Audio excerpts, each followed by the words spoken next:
तो last lecture में हमने मास की यूनिट डिस्कस की थी। इस लेक्चर में हम आपके साथ टाइम की यूनिट डिस्कस करेंगे। जैसे कि हमने आपको पहले ही बताया है कि टाइम की स्टैंडर्ड इंटरनेशनल सिस्टम में जो यूनिट होती है वो सेकंड होती है।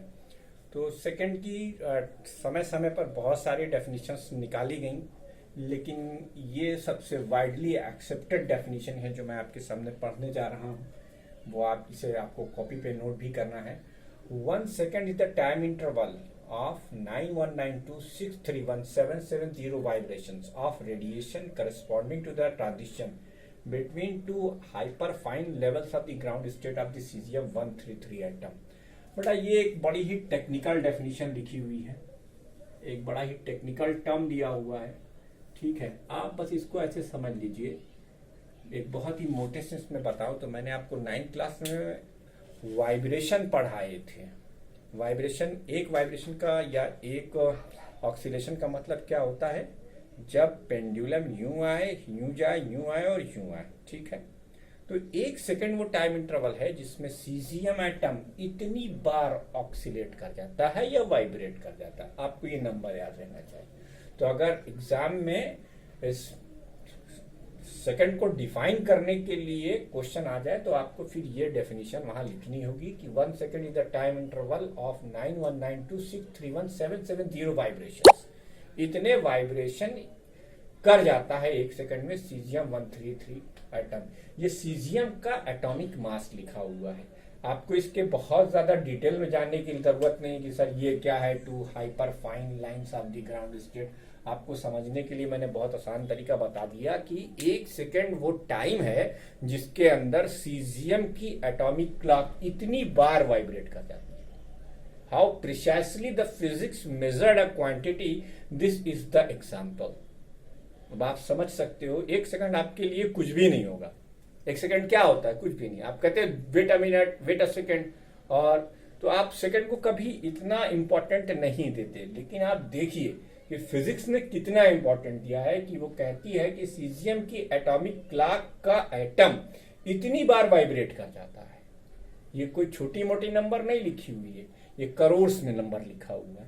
ठीक है, तो आपको सिर्फ इतना याद रखना है। मतलब समझने के लिए आप सिर्फ इतना कह सकते हो कि भाई सीजियम की एटॉमिक क्लॉक 1 सेकेंड में इतनी बार वाइब्रेट करती है। नंबर ऑफ वाइब्रेशंस इतने हैं उसके, किसके?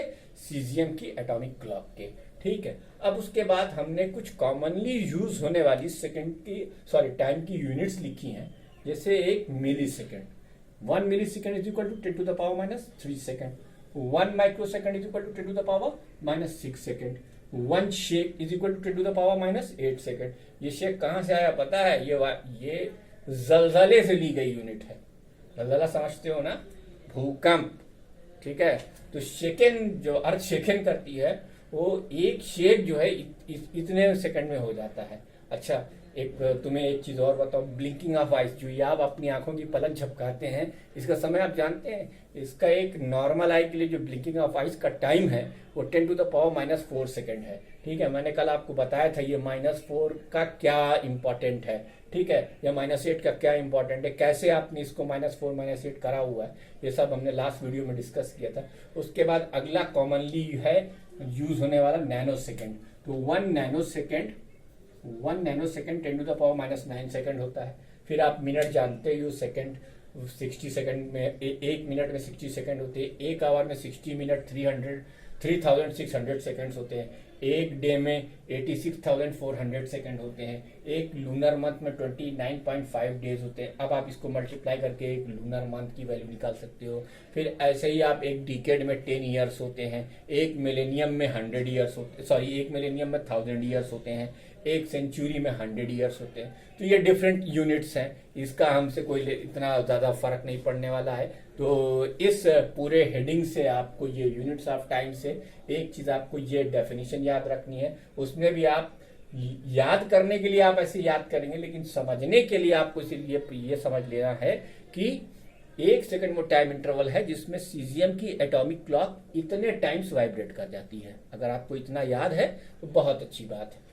ठीक है, फिर हम अक्सर न्यूमेरिकल्स करेंगे, तो न्यूमेरिकल्स में हमें ये सारी यूनिट्स मिलेंगी करने के लिए। तो वीडियो को पॉज करके प्लीज इसे नोट कर लीजिए, फिर हम आगे प्रोसीड करते हैं।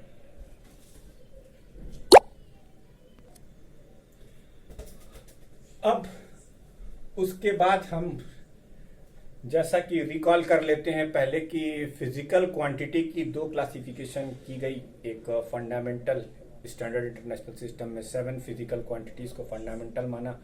उसके अलावे जितनी भी क्वांटिटी आपके सामने आएंगी वो सब डिराइव में रखी जाएंगी। तो हम यहाँ पर देखेंगे कि आप डिराइव फिजिकल क्वांटिटीज की यूनिट कैसे निकालते हैं। ठीक है, इसके लिए एक सलाह है आपको कि आपको फार्मूला याद होना चाहिए। फॉर एग्जाम्पल जैसे हमने एरिया लिया, तो एरिया का फार्मूला होता है length into breadth, length into breadth. अब लेंथ मेजर करोगे किससे? लेंथ क्या है बेटा? लेंथ एक फंडामेंटल यूनिट है और इसको मेजर करने के लिए हम मीटर का इस्तेमाल करेंगे, मीटर स्केल का। ब्रेथ को भी मेजर करने के लिए मीटर स्केल का इस्तेमाल करेंगे। यानी लेंथ की यूनिट भी आप मीटर लिखोगे, ब्रेथ की भी यूनिट आप मीटर लिखोगे, और आपका एरिया की यूनिट क्या आएगी? Metre square. एरिया की यूनिट क्या आएगी? Metre square. तो मीटर स्क्वायर क्या है? आपकी डिराइव यूनिट। अच्छा, अब दूसरा अगर आप देखो वॉल्यूम, वॉल्यूम ये क्या होता है? Length into breadth into height. ठीक, तो लेंथ भी मीटर से, ब्रेथ भी मीटर से और हाइट भी मीटर से, यानी ये हुआ मीटर क्यूब। तीसरा एरिया, वॉल्यूम, उसके बाद डेंसिटी। अगर आप डेंसिटी लोगे तो आप इसका फार्मूला लिखोगे मास पर यूनिट वॉल्यूम। अच्छा, अब देखो फायदा क्या है। मास की यूनिट आप लिखते हो किलोग्राम और वॉल्यूम की यूनिट आप ऊपर से लोगे मीटर क्यूब, यानी इसकी यूनिट क्या हो जाएगी? किलोग्राम मीटर की पावर -3। बेटा ये हाइफन का साइन हमारी आईयूपीएससी मना करती है, बीच में हाइफन का साइन नहीं लगाना चाहिए। ठीक है, नहीं लगाना चाहिए, थोड़ा सा गैप दे के लिख दीजिए किलोग्राम मीटर क्यूब की पावर -1। उसके बाद आप चौथा देखो स्पीड और वेलोसिटी। स्पीड और वेलोसिटी, तो बच्चों फार्मूला आपको याद होना चाहिए। स्पीड के लिए आप लोगे डिस्टेंस और डिस्प्लेसमेंट, डिस्टेंस और डिस्प्लेसमेंट डिवाइडेड बाय टाइम। तो चाहे डिस्टेंस मेजर करो चाहे डिस्प्लेसमेंट मेजर करो, मेजर करोगे तुम किससे? मीटर से ही। तो इसकी यूनिट बन जाएगी मीटर पर सेकेंड, यानी ms की पावर -1। ठीक है, फिर पांचवा है फिफ्थ एक्सीलरेशन। एक्सीलरेशन, एक्सीलरेशन क्या होता है?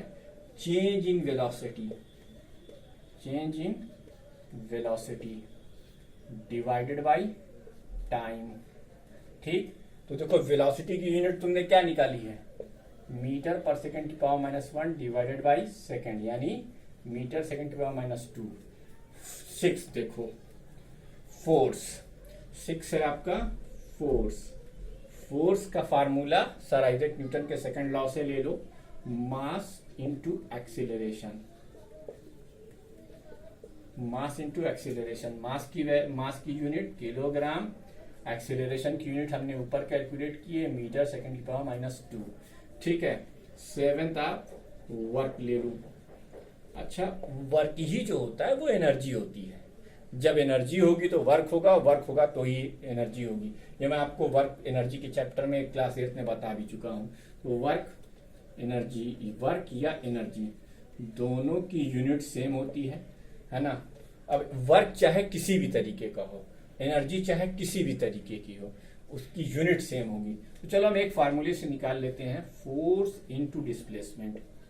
Force into displacement. ठीक, तो फोर्स की यूनिट आपने क्या कैलकुलेट की है? किलोग्राम मीटर सेकेंड की पावर -2 इंटू डिस्प्लेसमेंट की यूनिट क्या है? मीटर। तो ये क्या हो गई? किलोग्राम मीटर स्क्वायर सेकेंड की पावर -2। ठीक है बच्चों, 8 नंबर मोमेंटम। अच्छा, ये एक नई फिजिकल क्वांटिटी हो सकती है आपके लिए। बहरहाल, तो मोमेंटम के लिए आप क्या करोगे? मोमेंटम के लिए आपको लिखना है mass into velocity. Mass into velocity, तो मास की यूनिट किलोग्राम और मोमेंट वेलोसिटी की यूनिट mc की पावर -1 ms की पावर -1 यानी किलोग्राम मीटर सेकंड की पावर -1।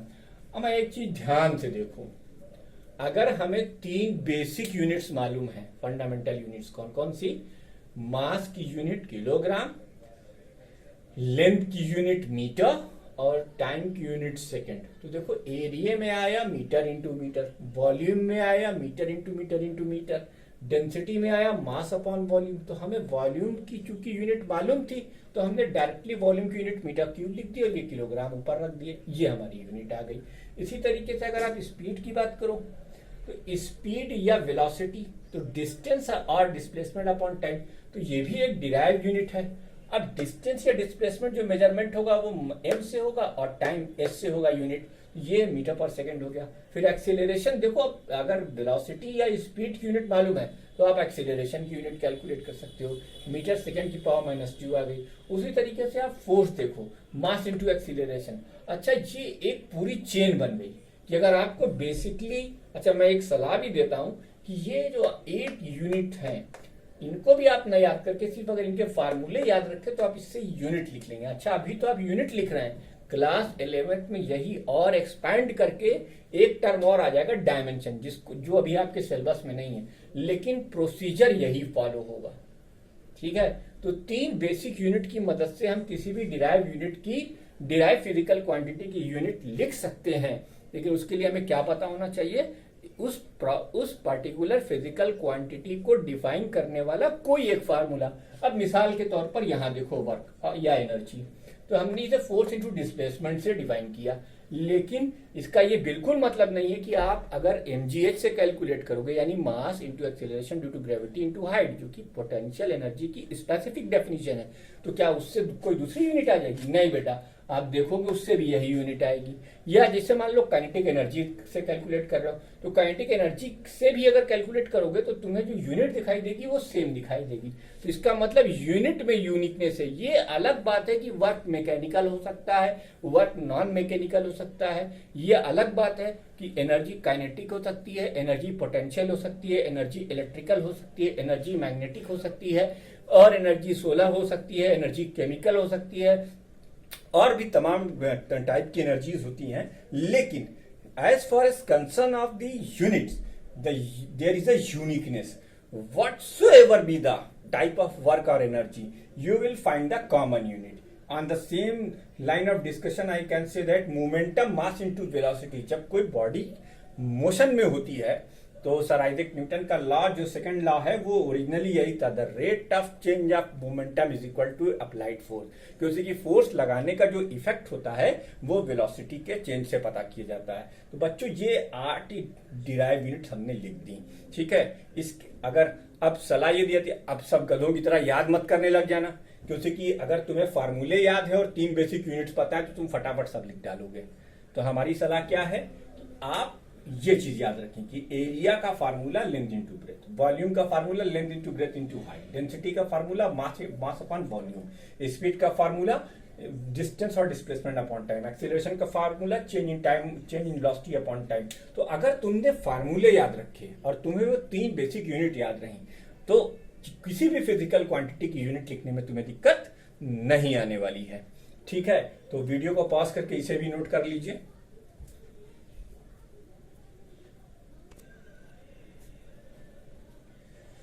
9 नंबर पर आपका एक वो है मोमेंट ऑफ फोर्स। ये भी एक फिजिकल क्वांटिटी है, ये किसी ऑब्जेक्ट को घुमाने वाला है। चलो हम यहां पर क्लासिफाइड कर देते हैं तुम्हारी बुक की तरह पर, जैसे तुम्हारी बुक में क्लासिफाइड है। मोमेंट ऑफ फोर्स का जो डिफाइनिंग फार्मूला है वो है फोर्स इनटू परपेंडिकुलर डिस्टेंस, ठीक। अब इसका डिफाइनिंग फार्मूला ये हो गया। फोर्स की यूनिट आपने कैलकुलेट की थी किलोग्राम मीटर सेकेंड की पावर -2 इनटू डिस्टेंस की यूनिट क्या है आपकी मीटर। तो अब फाइनली इसका क्या वो बना, इसका फाइनल यूनिट बनी किलोग्राम मीटर स्क्वायर सेकेंड की पावर -2। तो ये यूनिट हो गई मोमेंट ऑफ फोर्स की। उसके बाद 10 पावर, ये भी लास्ट ईयर आपने पढ़ा था, इसका फार्मूला होता है वर्क अपॉन टाइम। ठीक, तो वर्क की यूनिट हमने अभी पढ़ी है, किलोग्राम मीटर स्क्वायर सेकंड की पावर -2 डिवाइडेड बाय टाइम की यूनिट सेकंड। तो ये क्या हो गया, किलोग्राम मीटर स्क्वायर सेकंड की पावर -3। ठीक है, ये इसकी यूनिट हो गई। ठीक, उसके बाद 11। अच्छा, इसमें कुछ चीजें और भी दी गई है, जैसे इसकी यूनिट ये न्यूटन है बेटा और ये मीटर है, तो ये न्यूटन मीटर भी कहलाएगी। ये जूल पर सेकंड है या इसको वॉट भी कहते हैं। ठीक है, तो आगे हम ये सब देखेंगे। अभी ये फिजिकल क्वांटिटीज आपको डिफरेंट पार्टिकुलर चैप्टर्स में मिलने लगेंगी, तो वहां पर हम देखेंगे। अभी हमारा कंसर्न सिर्फ इतना है कि आप डिराइव फिजिकल क्वांटिटीज की यूनिट लिखना सीख जाएं। डिराइव फिजिकल क्वांटिटीज की आप यूनिट लिखना सीख जाएं। उससे से 11वें नंबर पर आपके यहाँ प्रेशर दिया हुआ है, आपको याद होगा प्रेशर का भी फार्मूला आपने पढ़ रखा है, फोर्स अपॉन एरिया। देखा, अब जो पहली 8 हमने दी उसमें फोर्स भी था, फोर्स की यूनिट थी किलोग्राम मीटर सेकंड की पावर -2, एरिया की यूनिट मीटर स्क्वायर। तो अब ये क्या हो गया, किलोग्राम मीटर की पावर -1 सेकंड की पावर -2। कितनी इजीली लिख सकते हो। 12 प्रेशर के बाद अब अगला आ जाएगा फ्रीक्वेंसी। अच्छा, ये भी तुमने पढ़ा था। फ्रीक्वेंसी क्या होता है, 1 upon time period, 1 upon time period. तो 1 अपॉन सेकेंड, यानी सेकेंड की पावर -1। अब ये 13 हो गया। 13 नंबर पर आपके यहाँ है इलेक्ट्रिक चार्ज, इलेक्ट्रिक चार्ज। ठीक, ये लास्ट ईयर आपने थोड़ा सा इसके बारे में जाना था, ये फंडामेंटल नहीं है। इसका फार्मूला होगा current into time, current into time. और आप standard international system of unit के हिसाब से जानते हैं करंट की यूनिट एम्पियर होती है और टाइम की यूनिट सेकंड होती है। तो ये एम्पियर सेकंड और कूलॉम, सी से इसको लिखते हैं। ठीक है, उसके बाद आपका 14 नंबर पर आपका है इलेक्ट्रिक पोटेंशियल, इलेक्ट्रिक पोटेंशियल। ये सब आपको मिलेगा आगे के टॉपिक्स में, इलेक्ट्रिक पोटेंशियल और electromotive force, EMF. Electric potential क्या होता है, ये होता है वर्क अपॉन चार्ज। तो वर्क की डेफिनेशन वही 8 में पहले जो हमने डिफाइन की, किलोग्राम मीटर स्क्वायर सेकंड की पावर -2, और चार्ज की यूनिट अभी हमने डिफाइन की ए एम्पियर सेकंड। तो अब देखो, ए ऊपर जाके -1 हो जाएगा और ये ऊपर जाकर -3 हो जाएगा, यानी इसकी यूनिट आ जाएगी किलोग्राम मीटर स्क्वायर सेकंड की पावर -3 एम्पियर की पावर -1। 15 नंबर पर आपके यहाँ क्या है, आपके यहाँ 15 नंबर पर है इलेक्ट्रिकल रेजिस्टेंस। ये ओम्स लॉ में आएगा, इलेक्ट्रिकल रेजिस्टेंस। तो प्यारे बच्चों, क्या आपको याद रखना है, मेनली इलेक्ट्रिकल रेजिस्टेंस हम ओम्स लॉ से डिफाइन करेंगे। ठीक है, वैसे इसका electric potential upon current, electric potential upon current. तो इलेक्ट्रिक पोटेंशियल की यूनिट अभी आपने निकाली, क्या निकाली आपने, किलोग्राम मीटर स्क्वायर सेकंड की पावर -3 ए की पावर -1 डिवाइडेड बाई ए। अब ए और ऊपर चला जाएगा, यानी ये क्या हो जाएगा, किलोग्राम मीटर स्क्वायर सेकंड की पावर -3 ए की पावर -2। 16 नंबर पर आपके यहाँ दिया हुआ है इलेक्ट्रिकल पावर। यार पावर जो है पावर ही होता है भाई, चाहे वो इलेक्ट्रिकल पावर हो चाहे बिना इलेक्ट्रिकल का पावर हो। मैंने आपसे कहा था यूनिकनेस होती है उसके अंदर, लेकिन फिलहाल अब आपकी बुक कह रही है तो हम मान लेते हैं। चलो भाई, इलेक्ट्रिकल पावर को डिफाइन करने का एक तरीका और बताया गया कि पोटेंशियल इनटू करंट। अच्छा, हम देखेंगे कि हमारे इस पावर में और इस पावर में देखो कोई फर्क आता है। पोटेंशियल की यूनिट जरा लिखो, किलोग्राम मीटर स्क्वायर सेकंड की पावर -3 ए की पावर -2 अपॉन करंट। ये हो गया ए। ठीक है, तो इलेक्ट्रिकल पावर की यूनिट क्या आई, इलेक्ट्रिकल पावर की यूनिट आई, आप देख सकते हैं किलोग्राम मीटर स्क्वायर सेकंड की पावर -3 और a की पावर -3। ठीक, ये आ गई आपकी इलेक्ट्रिकल पावर की यूनिट। तो डिफरेंस आ गया, ठीक है, वर्क अपॉन टाइम में और पोटेंशियल इनटू करंट को डिफाइन करने से ये अलग पावर हो गया, ये अलग पावर हो गया। ठीक है, तो ये 16 आपके सिलेबस में दी हुई हैं। बाकी और किसी की भी अगर एग्जाम में डिराइव यूनिट लिखने के लिए आ जाती है तो मैंने आपको एक ब्रह्मास्त्र दे दिया है। वो ब्रह्मास्त्र क्या है? अगर आपको उस पार्टिकुलर फिजिकल क्वांटिटी को डिफाइन करने वाला कोई फार्मूला मालूम है तो बस उस फार्मूले को रखिए और रखकर उन फार्मूले में जो फिजिकल क्वांटिटीज इन्वॉल्व हैं उनको आप उनकी यूनिट्स डाल दीजिए और डालकर लिख दीजिए। बस यही तरीका है। ठीक है, तो ये नंबर 16 पे जाके लिमिटेड नहीं है। There is a lot of number of physical quantities you have to encounter in next 4 years of your physics career from 9 to 12। तो हम कहाँ तक याद करते जाएंगे सबकी अलग अलग यूनिट, लेकिन बच्चों ये चीज याद करना जरूरी होता है। ये फार्मूलाज हैं, अगर आपको फार्मूला याद है तो फिर आपको ये लिखने में कोई दिक्कत नहीं आने वाली है, कोई दिक्कत आपको नहीं आने वाली है। तो electrical potential, I am sorry, मैंने यहाँ पर एक चीज गलत लिख दी। ये a की पावर -1 है और ये a है, तो ये एक इलेक्ट्रिकल पोटेंशियल